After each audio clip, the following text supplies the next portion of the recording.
성도 여러분 안녕하십니까? 예, 우리 찬양도 잘하고 인사도 잘하는 우리 예별이와 예람이 수고하셨어요. 네, 아주 정말 우리 아이들의 찬양은 순진무구해서 우리 마음도 동심으로 돌아가게 하는 그러한 귀한 찬양인 것 같습니다. 너무 감사해요. 자, 오늘 선악의 대쟁투사 이제 사사기 접어들었습니다. 말씀 하나 읽죠. 오늘은 삼손에 대하여 함께 말씀을 나누려고 합니다. 삼손의 생애 속에서 어떻게 선악의 대쟁투가 또 일어났을까? 이게 이제 어떤 인물이라든지 사건을 통해서 그 선악의 대쟁투가 성경 속에서 우리에게 이제 소개되고 있지만은 이것이 이제 결국 우리의 개인의 삶에서 나타나는 선악의 대쟁투를 공감하게 만들어주고 있습니다. 그래서 여러분들께서 말씀 하나씩 들을 때마다 본인에게 적용하는, 그래서 하나님 앞에 하나님의 능력으로 손으로 승리하는 그런 삶을 매일 살아가시게 되는 계기가 되길 바랍니다. 자, 계시록 14장에 있는 말씀이 오늘 본문으로 좀 잡은 이유를 나중에 이제 결론적으로는 여러분들이 보시겠습니다. 1절에 보면 14만 4천인이 섰다고 했는데요, 4절에 노란 글씨만 함께 읽어보겠습니다. 시작. 이 사람들은 여자로 더불어 더럽히지 아니하고 정절이 있는 자라. 14만 4천인들은 여자로 더불어 더럽히지 아니한 그러한 사람들이다. 그렇게 특별히 특성에 대해서 14만 4천 특성 중에 하나로서 소개하고 있습니다. 자, 그러면 여러분 삼손 얘기와 이 본문의 말씀을 딱 연결할 수가 있겠죠? 삼손이 뭐에 문제가 있는지를. 자, 사사 중에 한 사람인 삼손. 삼손은 성경에 나오는 아주 극히 드문 나시린의 사람 중에 한 사람입니다. 나시린이라고 하는 것은 태어나기 전부터 하나님으로부터 특별한 지시를 받고 구별되어 태중에서부터 구별되어 나오는 존재를 나시린이라고 하죠. 하나님의 특별한 그 사명을 위해서 태어나는 존재들에게 이 나시린이 지정이 됩니다. 나시린 하면은 구약의 대표적인 나시린 하면 이 삼손 들 수 있고요, 신약의 대표적인 나시린 하면 누굴 들 수 있어요? 침례 요한을 들 수 있죠. 그래서 몇 사람이 안 돼요, 나시린이. 그런데 삼손이 여기에 들어간다고 하는 사실입니다. 자, 여기 삼손의 나시린 표현이 사사기 14장 1절 2절에 나오는데요, 삼손이 딥나에 내려가서 거기서 블레셋 딸 중 한 여자를 보고 여기에 나시린에 대한 언급을 제가 좀 빼먹었네요. 성경절이 13장 5절 여기 있네요. 죄송합니다. 13장 5절 한번 같이 읽어보겠습니다. 시작. 보라, 내가 잉태하여 아들을 낳으리니 그 머리에 삭도를 대지 말며 이 아이는 태에서 나옴으로부터 하나님께 바치운 나시린이 됨이라. 왜 그런가? 블레셋 사람으로부터 이스라엘을 구원하기 위한 사명을 받은 존재로 이제 태어나야 되기 때문에 특별히 구별했다라고 성경 말씀에 나와 있습니다. 자, 그래서 삼손은 나시림이 틀림없습니다. 삼손은 하나님과 부모에게 엄청난 기대를 가지고 태어난 존재입니다. 그런데 삼손 얘기가 시작되는 것은 사사기 14장부터 본격적으로 시작이 되거든요. 그의 이제 공적인 생애에 대한 이야기는 14장에 나옵니다. 근데 14장에 딱 열으면 이 나시린이라고 하는 특별한 이 존재가 이상하게 시작합니다. 이상하게. 왜 이상하게 시작하는가 한번 보시죠. 삼손이 딥나에 내려가서 거기서 블레셋 딸 중 한 여자를 보고 도로 올라와서 자기 부모에게 말하여 가로되 내가 딥나에서 블레셋 사람의 딸 중 한 여자를 보았사오니 이제 그를 취하여 내 아내를 삼게 하소서. 이게 삼손의 공식적인 이야기의 시작입니다. 어때? 시작이 좋습니까? 시작이 건전하나요? 아니에요. 이 보통 여자가 아니고 블레셋 여자입니다. 적군의 여자예요. 이방 여자죠. 우리 하나님은 이스라엘에게 이방 여자와 결혼하지 말라고 그랬어요. 왜냐하면 이방의 잘못된 풍습이 이스라엘 안에 들어오기 때문에 그렇죠. 철저하게 결혼을 이방 사람과 결혼하지 않는 것을 아주 철칙으로 주님은 말씀을 해 오셨습니다. 그런데 이 나시린이라고 하는 삼손이 제일 먼저 한 일이 이방 여자와 결혼을 하겠다고 하는 제안을 그 부모에게 하고 있는 것입니다. 삼손이 청소년 시절부터 잘못 보낸 결과로 이렇게 나타나는 것이죠. 삼손의 생애는 결국 다 이 여자 문제로 얼룩져 있습니다. 그러니까 이거는 장성에서부터가 아니라 이렇게 청소년 시절부터 이미 이 삼손의 행적은 불손하게 그리고 탈선으로 시작이 되고 있는 것입니다.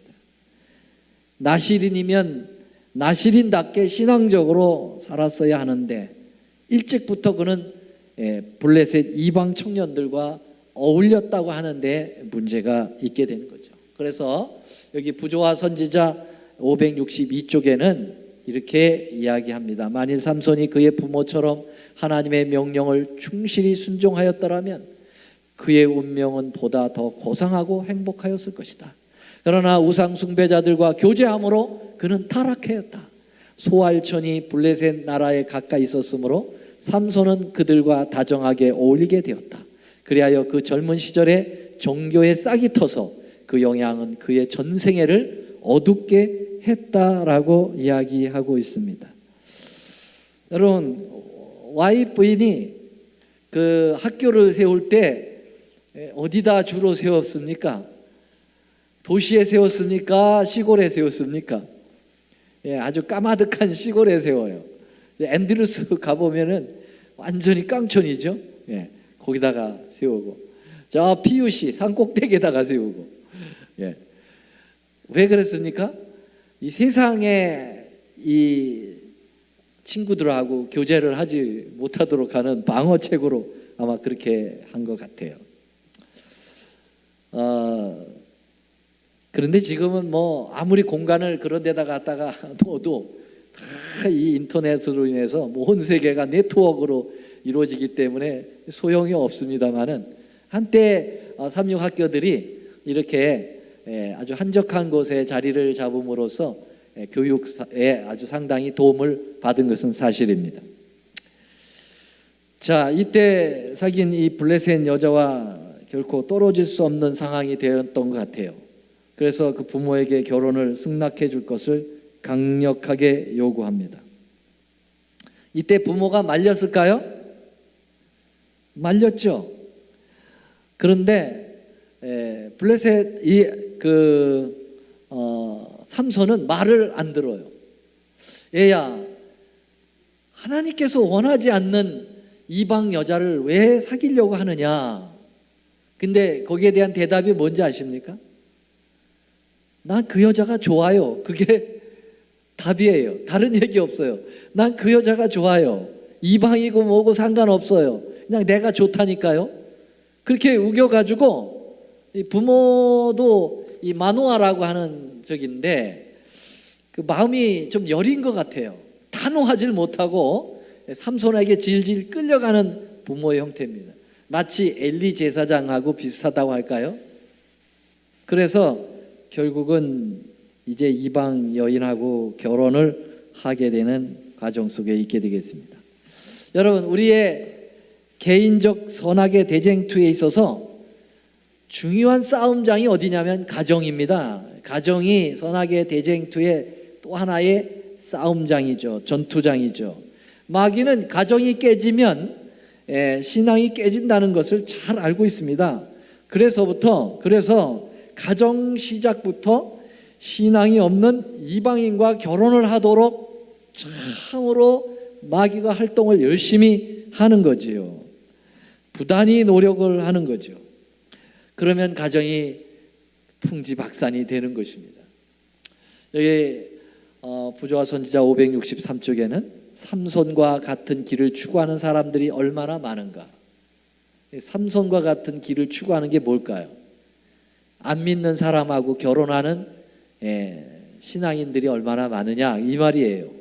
남편이나 아내를 선택하는 데 있어서 기호의 지배를 받아 신자와 불신자 사이에 얼마나 자주 결혼이 이루어지고 있는가. 우리 재림교회 안에서 청년들이 같은 교인끼리 이렇게 보면은 다 뭐라고 했냐면 고를 사람이 없다. 그렇게 고를 사람이 없다. 세상을 이렇게 쳐다보면 와, 선망의 대상이 너무 많다. 그래서 찌질한 재림교회 청년하고 결혼하느니 화려찬란한 이방 사람하고 결혼을 해서 내가 믿음을 단단히 하면은 그 사람을 신앙으로 이끌지 않겠느냐, 전도의 차원이 되지 않겠느냐. 상당히 아주 그럴싸한 타협이죠. 그런데 만약에 잘 돼서, 정말 잘 돼서 그 안 믿는 배우자를 신앙인으로, 재림신자로 만든다고 하면 참 좋겠죠. 근데 100% 그렇게 됩니까? 그렇게 된다고 하는 보장이 있나요? 천만의 말씀. 퍼센테이지로 보면 매우 낮습니다. 결혼하고 나면 싹 달라지는 거 아시죠? 결혼할 때는 아주 간이라도 빼줄 것처럼 다 하죠. 그래서 침례 받아야 결혼한다 그러면 또 침례 받습니다. 근데 다 어때요? 결혼하기 위한 하나의 쇼였습니다. 결혼하고 딱 나면은, 저도 그런 사람들 결혼 주례 많이 했어요. 하고 나면은 싹 달라집니다. 그런 사례가 많아요. 물론 그 반대 경우도 있겠습니다만. 그래서 저는 이렇게 생각해요. 안 믿는 사람하고 결혼을 하는 것은 영원한 생명을 담보로 하고, 한마디로 얘기하면은 갬블링 하는 거다, 그렇게. 갬블링. 굉장히 무서운 일이죠. 바울은 이렇게 얘기합니다. 고린도후서 6장 15절 16절. 그리스도와 벨리알이 어찌 조화되며, 벨리알이 이게 이제 사단의 또 다른 이름이죠. 믿는 자와 믿지 않는 자가 어찌 상관하며 하나님의 성전과 우상이 어찌 일치가 되리요. 그래서 안 믿는 자들과 멍에를 같이 매지 마라, 그런 얘기입니다. 자, 삼손은 공생애를 여자로 시작을 해서 그의 공생애 모두가 여자와 관계가 돼. 시작의 단추부터 이미 잘못 꿰기 시작을 한 것이죠. 자, 부모의 설득에도 불구하고 결국은 이방 여자와 결혼을 했습니다. 그래서 삼손은 결혼 잔치부터 벌써 문제가 발생하기 시작을 했습니다. 결혼 잔치에 뭔 수수께끼를 또 낸다고 수수께끼를 내지요. 삼손이 친구들에게. 먹는 것에서 먹는 것이 나오고, 강한 것에서 단 것이 나오는 것이 무엇이냐. 뭐 이런 이상한 수수께끼를 냅니다. 그 뭐 성서적인 성경 퀴즈도 아니에요. 그냥 잡스러운 퀴즈예요.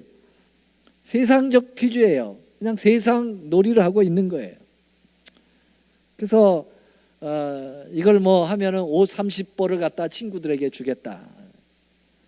근데 풀 수가 있나? 그래서 블레셋 사람들은 블레셋 사람의 그 팀이라고 그 와이프에게 가서 계속 졸라대죠. 어떻게 남편에게 좀 알아가지고 우리에게 귀뜸해달라고.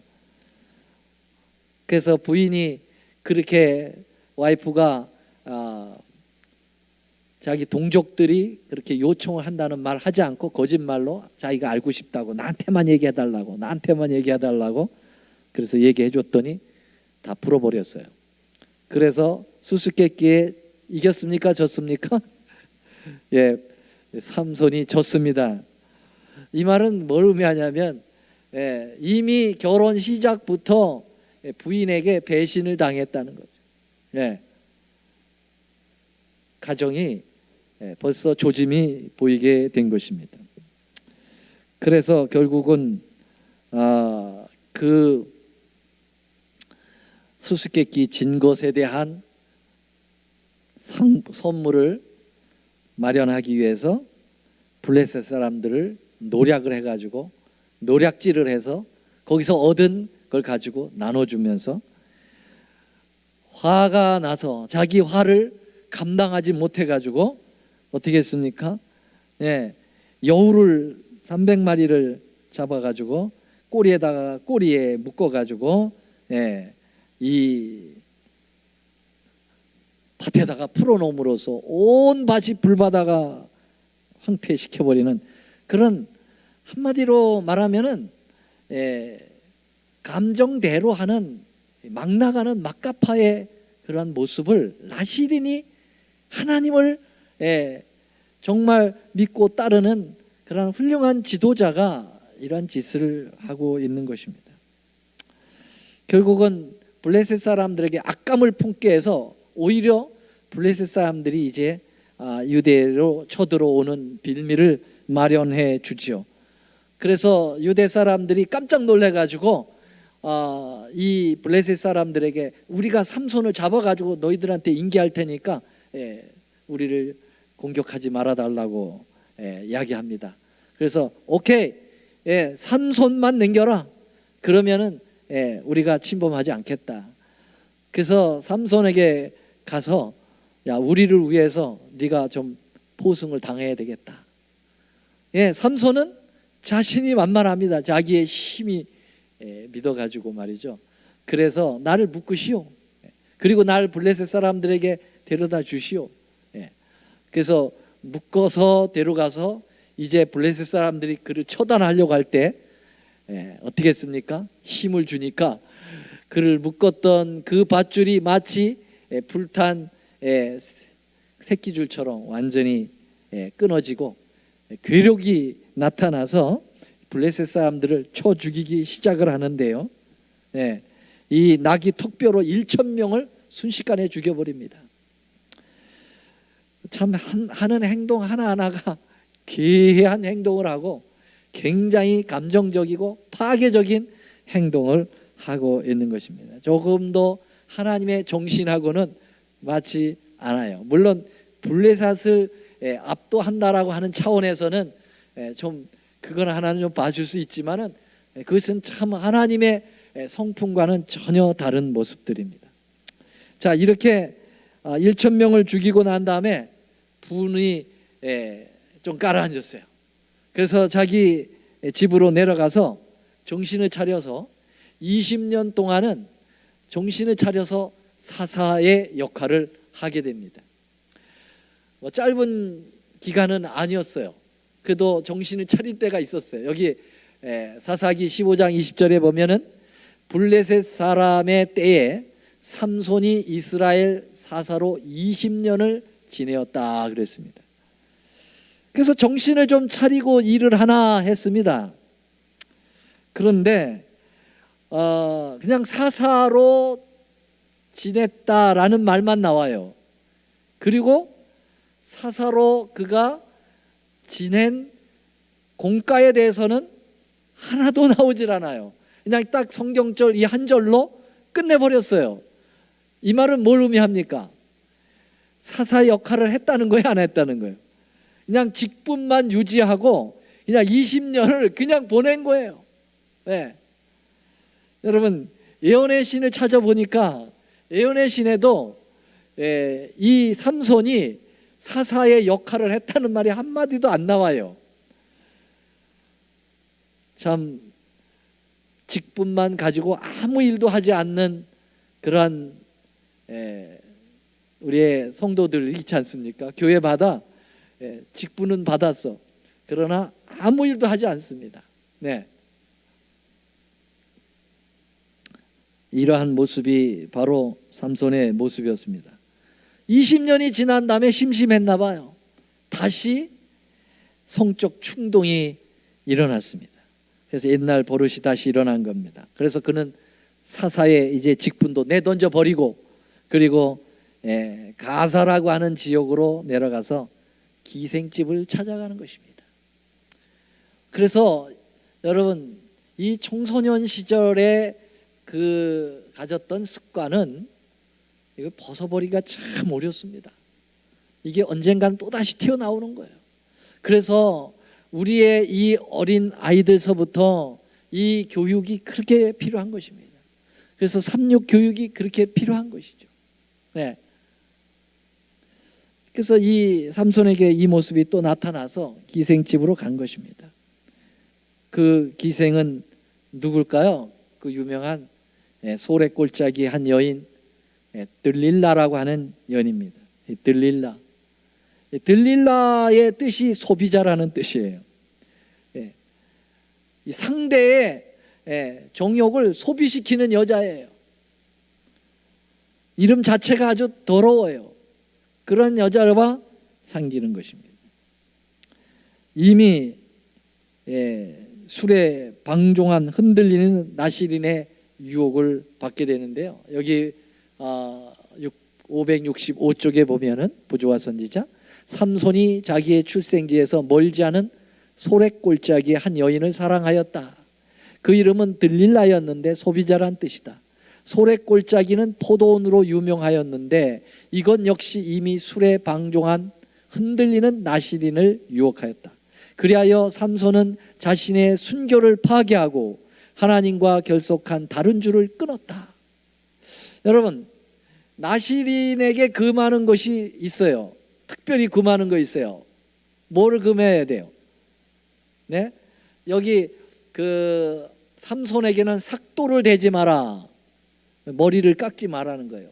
이 수염 깎지 말고 삭도를 이 털에 대지 말고 하는 게 있는데 이 침례 요한과 이 삼손 나시린의 공통점은 뭐냐면은 포도주를 마시지 않게 하라. 독주를 마시지 않게 하라. 그런 특별한 태중서부터의 하나님의 명령이 있으셨어요.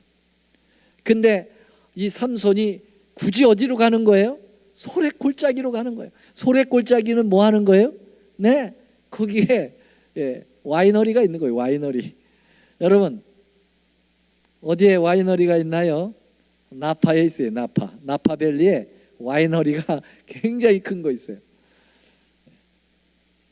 자, 결국 삼손은 우리가 잘 아는 대로 들릴라에게 배신을 당합니다.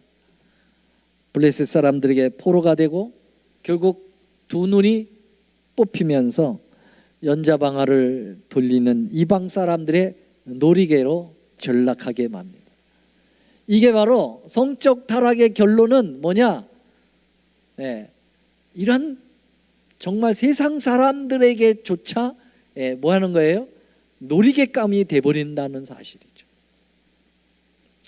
삼손은 살펴본 바대로 여자로 시작해서 여자로 혼잡스럽게 살다가 여자로 인하여 종말을 비참하게 끝낸 비운의 사사의 역할을 했습니다.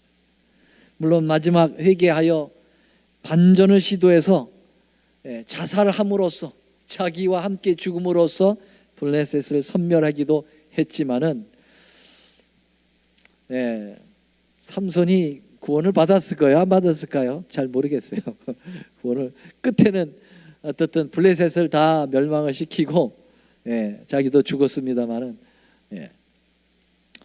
우리는 여기서 선악의 대쟁투에 미치는 성적 타락에 대하여 한번 살펴볼 필요가 있다고 생각합니다. 삼손의 개인적 삶도 종말을 성적 타락으로 끝냈지만은요, 성경 66권 그리고 선악의 대쟁투 6,000년의 역사는요, 한 시대마다 종말의 역사들이 있었잖아요. 그 종말의 역사가 있을 때마다 여자 문제가 있어요. 이 여자 문제라기보다는 이 성적 타락의 문제가 항상 결부되어 있다는 거죠. 여러분, 노아 당시에 어떻게 됐어요? 노아 홍수로 종말을 가져왔죠. 그때 세상이 타락했다고 그랬어요. 하나님 보시기에 한탄하고 후회할 정도로, 당신이 지으신 것을 후회할 정도로 타락했다고 그랬어요. 근데 그 타락의 가장 전면에 나타난 타락이 뭔지 아시죠? 여러분, 여기 한번 보시죠. 창세기 6장 2절, 홍수가 일어나기 전에 세상의 타락상에 대해서 이렇게 말하고 있습니다. 자, 우리 졸려오신데 한번 같이 좀 읽어보겠습니다. 시작. 하나님의 아들들이 사람의 딸들의 아름다움을 보고 자기들의 좋아하는 모든 자로 아내를 삼는지라 그랬습니다. 자, 여러분, 하나님의 아들들은 누구고 사람의 딸들은 누구냐? 이거를 우리 재림교회 아닌 다른 교회에서는 하나님의 아들들을 천사라고 그렇게 생각을 해요. 그래가지고 천사하고 사람하고 혼잡을 해서 성관계를 가져서 태어난 그것이 네필입니다. 그것이 이제 자이언트, 거인이 됐다, 그렇게 이야기를 합니다. 그런데 한 군데서도 하나님의 아들이라고 하는 아들들이라는 것을 천사로 얘기한 적이 없습니다. 여기 하나님의 아들들은 하나님의 백성들을 이야기하는 것입니다. 사람의 딸들은 하나님의 백성이 아닌 이방인들을 얘기하는 거예요. 그래서 이 당시에 하나님의 아들들은 셋의 후손들이에요. 셋의 후손들. 셋이 누군지 아시죠? 아벨이 죽고 난 다음에 아담과 하와가 다시 아기를 낳는데 세 번째 아들이 태어나서 이름을 셋이라 했을까요? 어떻든 셋이에요. 그래서 그 셋이 아담의 계보를 그 아벨의 계보를 이어서 하나님의 그 백성을 구축합니다. 그리고 사람의 딸들은 가인의 후손들이에요. 하나님을 안 믿는 쪽으로 빠져버렸어요. 그래서 노아 홍수 당시에 하나님을 믿는 그 백성들이 하나님을 안 믿는 이방인들하고 자폰을 했다라고 하는 것이 노아 홍수의 죄악상의 제일 첫 번째 나타나는 부분입니다. 자, 그리고 우리가 예수님께서도 그때 상황을 이렇게 말씀하셨죠. 뭐라고 얘기했어요? 노아의 때와 같이 인자의 임함도 그러하리라. 홍수 전에 노아가 방주에 들어가던 날까지 사람들이 먹고 마시고 뭐하고 장가들고 시집가고 있으면서 홍수가 나서 저희를 다 멸하기까지 깨닫지 못하겠다. 여러분, 장가가고 시집가는 게 그게 죄입니까? 그게 죄입니까? 여기서 말하는 시집가고 장가가는 이것은 보통 결혼이 아니고 이러한 성적 문란한 결혼을 이야기하고 있는 거예요. 바로 이 노아 홍수 때 이러한 성적인 극도의 타락이 있었기 때문에 하나님이 물로 이 지구를 심판하지 않으면 안 될 수밖에 없었다라고 하는 것을 말하고 있습니다. 그날에 먹고 마시고 장가들고 시집가는 이 식욕의 부절제, 성적 타락을 이렇게 표현을 한 것이죠. 자, 그 다음에 노아 홍수 다음에 또 한 도시를 종말시켰던 하나님께서 심판하셨던 때가 있었습니다. 그 도시가 어디와 어디라고 그랬어요? 소돔과 고모라입니다. 그러면 소돔과 고모라의 타락상 중에 가장 극렬한 타락이 어떤 거였을까요? 여러분 많이 들으셨을 거예요. 유다서 1장 7절을 이렇게 소돔과 고모라의 타락을 이야기합니다. 한번 같이 읽어볼까요? 시작. 소돔과 고모라와 그 이웃 도시들도 저희와 같은 모양으로 뭘 한다고요? 간음을 행하며 뭘 따라서? 다른 색을 따라가다가 영원한 불의 형벌을 받음으로 거울이 되었다. 다른 색이 뭐예요? 다른 색이 different color인가요? different color가 아니라 different sex예요. 남자와 여자와의 관계가 아닌 남자가 남자를, 여자가 여자를, 동성애를 이야기하죠. 호모섹슈얼입니다. 여러분, 이러한 이 동성애적인 것이 소돔과 고모라에 굉장히 차고 넘쳤다는 거예요. 그걸 유다가 그 기별을 이야기하고 있습니다. 여러분, 이 얘기를 들으셨죠? 롯이 그래도 의인이라고 생각을 하셔서 하나님께서 그렇게 의인 같지는 않더만 제가 보기에는. 그런데 하나님은 롯을 그래도 의인이라고 생각해서 천사를 파송해서 구출해내도록 하셨습니다. 이제 유황불이 내리기 전에. 그래서 천사들이 아주 건장한 남자의 모습으로 왔죠. 그래서 롯의 집에 초청을 이제 받고 들어갑니다. 그때 동네에 비루한 그 불량배들이 쫓아왔습니다. 쫓아와서 문을 두드려서 뭐라고 얘기합니까? 롯을 부르고 그에게 이르되 저녁에 내게 온 사람이 어디 있느냐 이끌어내라. 우리가 그들을 뭐하리라? 뭐하리라? 상관하리라. 여기 상관하리라는 말을 영어로 뭐라고 되어 있냐면 섹스라고 나와 있어요. 그러면 비루한 이 남정네들이 와가지고 그 남자를 끌어내라. 우리가 그 남자와 성관계를 갖겠다. 그 말은 뭐예요? 동성애를 하겠다고 하는 거예요. 남의 집에 와서. 그리고 롯도 한번 보세요. 롯이 얼마나 성적으로 무감각했는지. 아우 그렇게 하지 말라고. 이 사람 우리 손님이라고. 그러면서 뭐라고 그래요? 내가 남자를 가까이 하지 않는 내 두 딸이 있는데 두 딸을 줄 테니까 알아서 하고 이 사람은 건들지 마시오. 이건 또 뭡니까? 여러분 어떻게 그럴 수가 있어요? 어떻게 자기의 소중한 딸을 내놓고, 물론 그 손님에 대한 그 애정은 있지만은 그렇게 성적으로 문란하죠. 참 대단합니다. 이게 바로 소돔성의 행태였어요. 하나님이 얼마나 가증했으면 이걸 불로 멸망할 수밖에 없었지 않습니까? 그래서 여러분 동성애를 호모섹슈얼이라고도 얘기하지만 뭐라고 그러냐? 소도마이트라고 얘기합니다. 소도마이트, 소돔의 죄라 이 말이에요. 근데 오늘날에 바로 이러한 모습이 우리에게 있습니까 없습니까?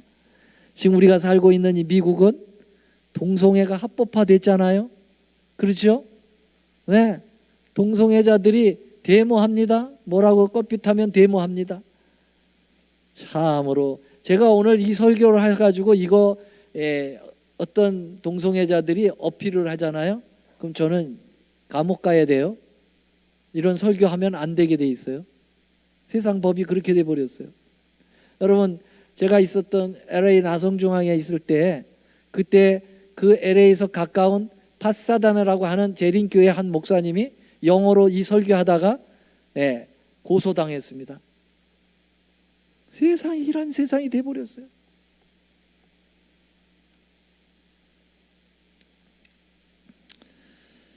자, 이스라엘 백성들이 광야에서 40년 생활을 마치고 가나안 입국하려고 하려는 마락 그 마지막 부분에 우리가 지난번에 다 공부했습니다. 이거는요, 시딤이라고 하는 곳에서 모압 여인들하고 성적인 타락을 저지른 다음에 주님으로부터 엄청난 진노를 샀죠. 그것이 특별히 이 바알 부올에게 속한 제사에서 이루어지는 성적 행위예요.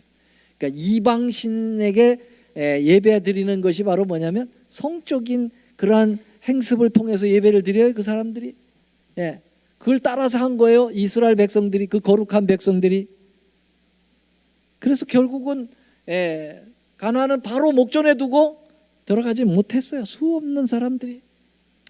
여러분, 성적 타락이 얼마나 심했는지 이러한 심판을 하고 있는데도 여기 보면은 이스라엘 자손의 온 회중이 회막에서 올 때 이스라엘 한 자손 한 사람이 모세의 온 회중의 목전에서 미디안 한 여자를 데리고 그 형제에게 온지라.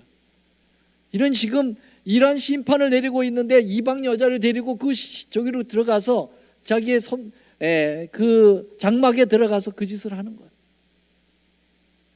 얼마나 타락을 했는지를 보여주는 일례죠. 자, 이제 저는 마지막으로 예수님 당시에도 성적 타락이 굉장히 심했다고 합니다.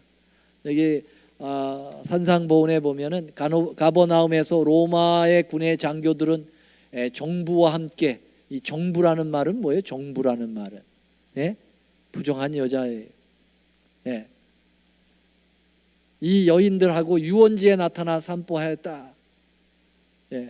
유람선을 타면서 무리를 미끄러져 갈 때 자주 한락의 소리가 호수의 정막을 깨뜨렸다.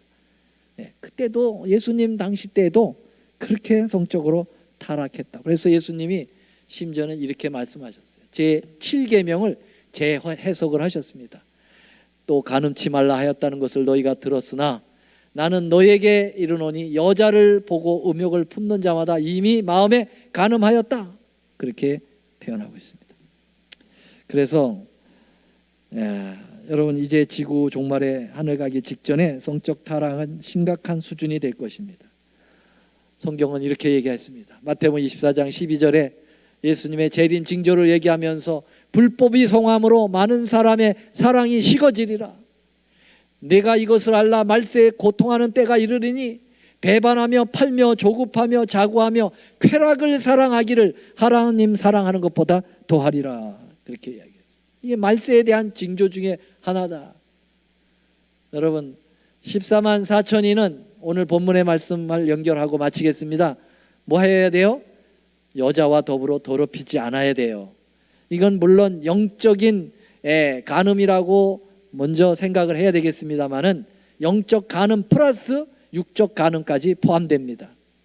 그래서 이 마지막을 준비하는 재림 성도 가운데 14만 4천인이 일어날 텐데, 여러분, 죽지 아니하고 영원히 하늘로 이끌림을 받을 하늘의 찬양대로 구성될 이 성결한 무리들은 여자와 더불어 더럽히지 않아야 한다라고 하는 것을 이야기하고 있습니다. 사랑하신 여러분, 삼손을 기억하십시오.